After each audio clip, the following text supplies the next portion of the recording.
లా ఆఫీసర్ల నియామకాల జాబితాను వెంటనే రద్దు చేయాలని డిమాండ్ చేస్తూ నాంపల్లి కోర్టులో న్యాయవాదులు నిధులు బహిష్కరించారు. లా ఆఫీసర్లను నియమించడం ద్వారా తెలంగాణ వారికి అన్యాయం జరుగుతుందని ఆరోపించారు.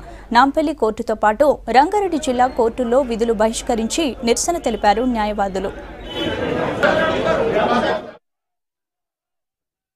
టోటల్గా తెలంగాణ స్టేట్లో ఉన్న బార్ అసోసియేషన్స్ ప్రెసిడెంట్స్, అలాగే జేఏసీ, అలాగే హైకోర్టు బార్ అసోసియేషన్ అందరి కామన్ డిసిషన్తో టోటల్గా బైకాట్ చేశాము.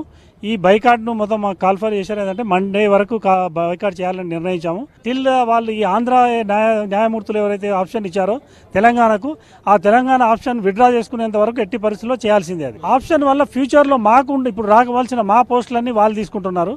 ఇప్పుడు ఖాళీలు ఉంటే మేము నెక్స్ట్ మా న్యాయవాదులకే రావచ్చు, మేము ఎగ్జామ్ రాసుకోవచ్చు, మేము జడ్జిలు కావచ్చు మా వాళ్ళు. అలాంటి పరిస్థితి కాకుండా మా ఉన్న పోస్టులు మొత్తము వాళ్ళు అక్కడ వేకెన్సీలు పెట్టుకొని, అక్కడ వేకెన్సీలు లేకుంటే ఇక్కడ రావడం అనేది వేరు ఉంటుంది.